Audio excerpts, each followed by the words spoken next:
Surah Al-Imran verse 27. You cause the night to enter the day. And you cause the day to enter the night, and you bring the living out of the dead, and you bring the dead out of the living.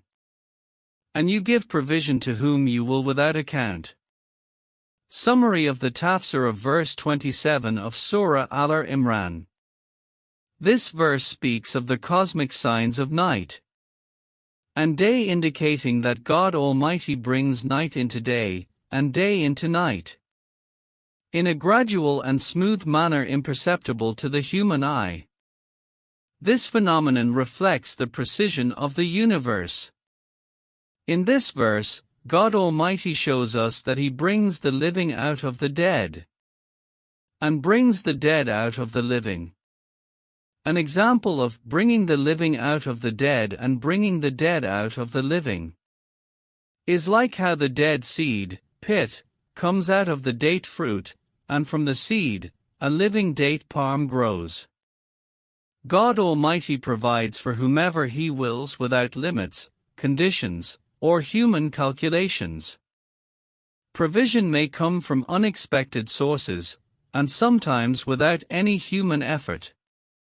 All of God's provision is limitless.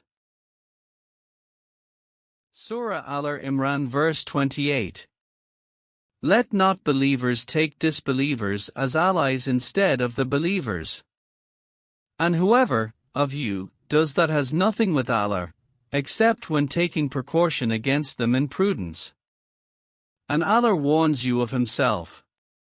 And to Allah is their final destination. Summary of the interpretation of verse 28 of Surah Al-Imran.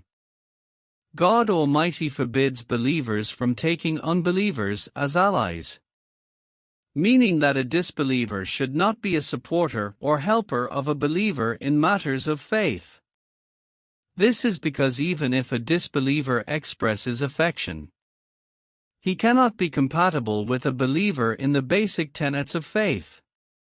God warns believers against this action because whoever befriends unbelievers will have no share in God's assistance.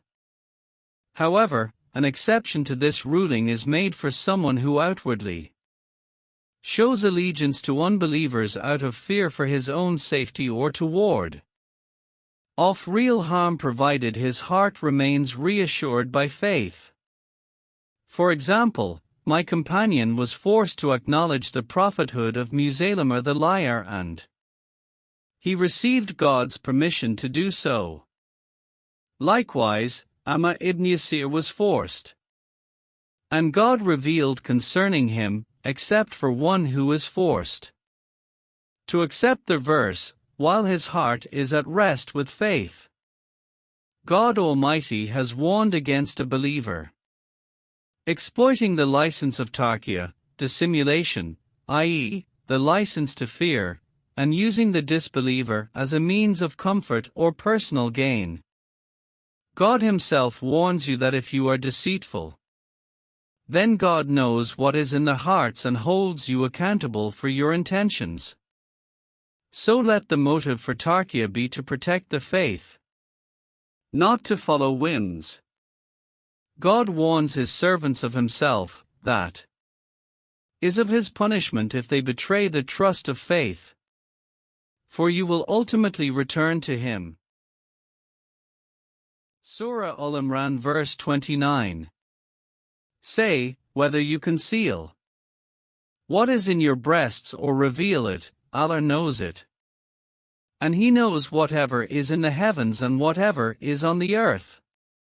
And Allah is over all things competent. Summary of the interpretation of verse 29 of Surah Al-Imran.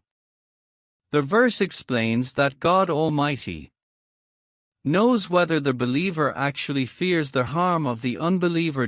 And is compelled to appoint him over him, or whether he is unafraid and deceives others until he follows his desires to benefit from the unbeliever's authority. In this way, he has disobeyed God, knowing that this authority could corrupt the believer's intentions and actions. Every person will be held accountable for what is in his heart, just as he will be held accountable for apparent evil. For nothing is hidden from God on earth or in heaven, nor from him, and he is over all things competent.